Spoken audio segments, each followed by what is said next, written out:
সকলকে স্বাগত জানাই ভৌতিক আসরের 29 নম্বর এপিসোডে। আমি দীপান্বিতা, আপনাদের সাথে সাউন্ড ও গ্রাফিক্সে রয়েছে রনি। আজকে থাকছে একটি বিশেষ গল্প। বেশি দেরি না করে শুরু করে দিচ্ছি আজকের আসল গল্পটা। মঙ্গল ও শনিবার মানেই ভৌতিক পরিবেশের ঘন ঘটা। আজকের গল্পের নাম অভিশপ্ত নিশীথ ভিলা। কিছু দরজা থাকে যেগুলো একবার খুললে ওপাশ থেকে আর কেউ ফিরে আসে না। সেদিন রাতে ক্যামেরা হঠাৎ বন্ধ হয়ে গিয়েছিল, আর ঠিক তার আগের মুহূর্তে একটা ফিসফিসানি ধরা পড়েছিল। একটা কথা, সেই কথাটা হলো, ওটা খুলিস না।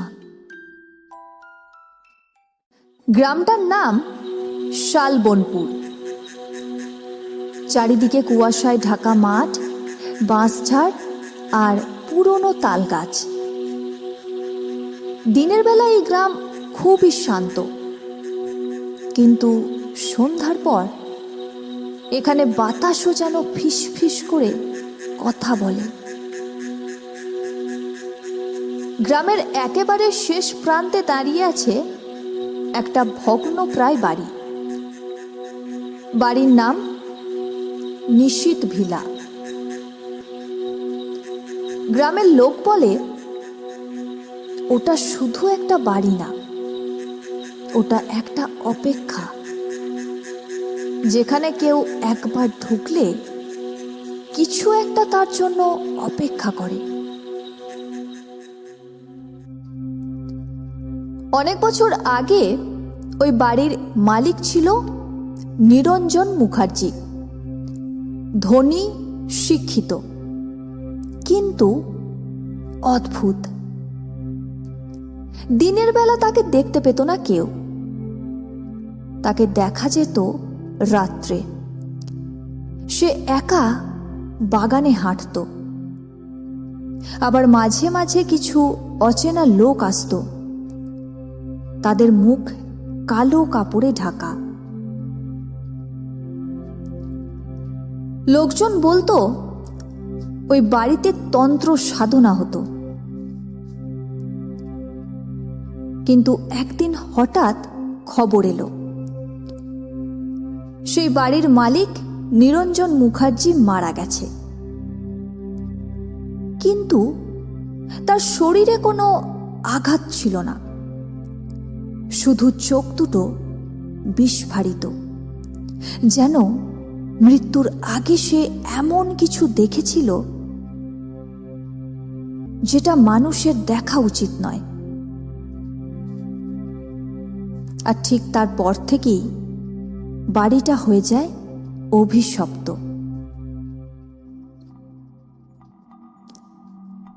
একদিন গ্রামে আসে অর্ণব সেন, পেশায় ইউটিউবার। ভুতুরে জায়গায় গিয়ে ভিডিও করা, এটাই ছিল তার কাজ। চায়ের দোকানে বসে সে হাসতে হাসতে বলল, ভূত বলে কিছু নেই, সব মাইন্ড গেম। দোকানদার চুপ।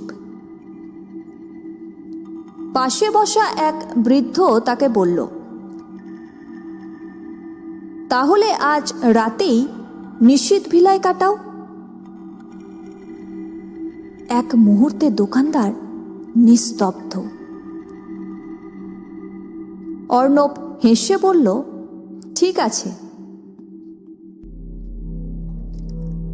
রাত তখন 12টা। চারিদিকে কুয়াশা আর দূরে শেয়ালের ডাক।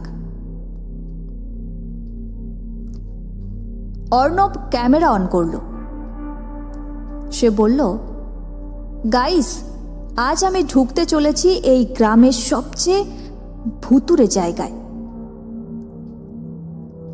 ভাঙা গেটটা ঠেলতেই একটা বিকট শব্দ। শব্দটা যেন অন্ধকারে মিলিয়ে গেল না, বরং আরো গভীরে ঢুকে গেল। ভেতরে ঢুকতেই ধুলোর গন্ধ, পুরনো কাঠের গন্ধ, মেঝেতে জাল, ভাঙা চেয়ার, আর দেওয়ালে একটা ছবি। একজন লোক, গম্ভীর মুখ, গোল চশমা, নিচে লেখা নিরঞ্জন মুখার্জি। হঠাৎ একটা শব্দ, উপরে কিছু একটা পড়ার শব্দ। অর্ণব থেমে গেল। সে বলল, কে ওখানে? কিন্তু কোনো শব্দ পেল না সে।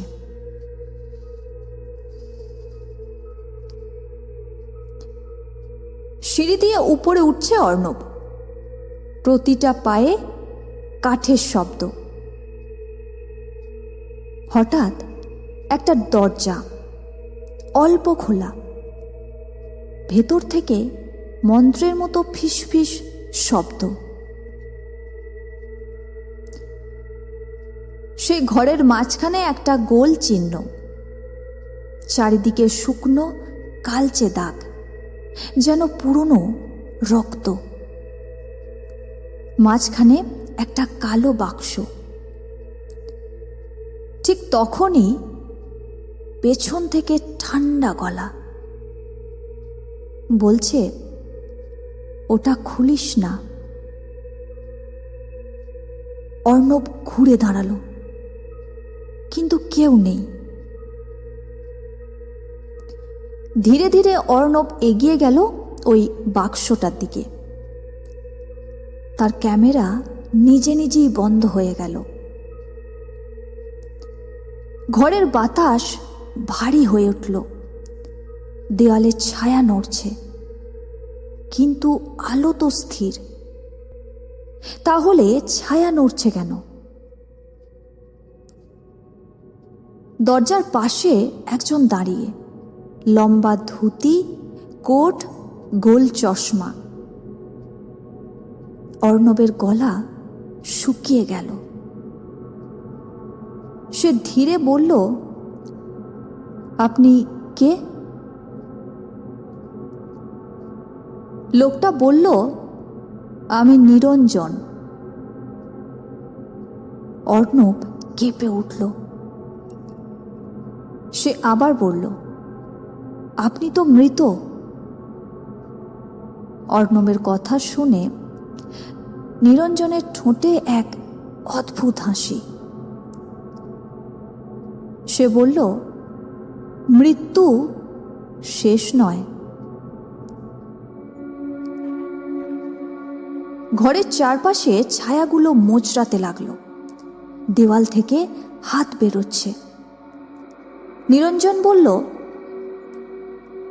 এই বাক্সটা আমি বানিয়েছিলাম একটা শক্তিকে বন্দি করার জন্য।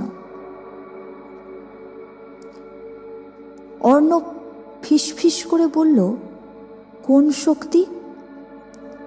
নিরঞ্জনের চোখ কালো হয়ে গেল।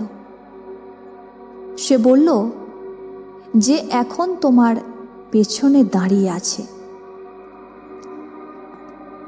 অর্ণব ধীরে ধীরে পেছনে তাকালো, আর তার গলা কেঁপে যাচ্ছিল। সে ভয়ানক একটা চিৎকার করল, কারণ তার পেছনে দাঁড়িয়ে আছে একটা লম্বা ছায়া, যার চোখ জ্বলন্ত লাল, মুখ নেই, শুধু অন্তহীন অন্ধকার। ছায়াটা এগিয়ে এলো এবং সে বলল, নতুন আত্মা। পরের দিন সকালে গ্রামের লোকজন ভিড় করে নিশীথ ভিলার সামনে, কারণ রাতে তারা ভয়ানক চিৎকার শুনেছিল। ভেতরে গিয়ে লোকজন দেখে ক্যামেরা পড়ে আছে, কিন্তু অর্ণব নেই। দেওয়ালে রক্তে দিয়ে লেখা, বাক্সটা আবার খুলবে। তারপর থেকে লোকজন বলে নিশীথ ভিলায় এখন দুটো আত্মা ঘোরে, একটা নিরঞ্জন আর একটা অর্ণব।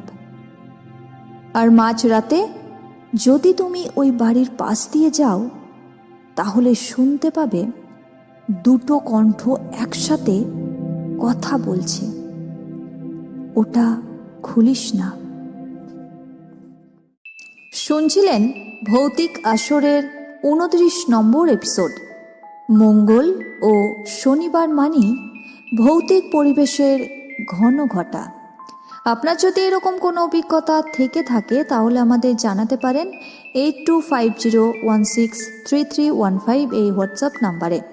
আর গল্প ভালো লাগলে অবশ্যই লাইক ও একটি কমেন্ট করে জানিয়ে দিন কেমন লাগলো। আর সাবস্ক্রাইব করতে ভুলবেন না, আপনাদের সাপোর্ট একান্ত কাম্য।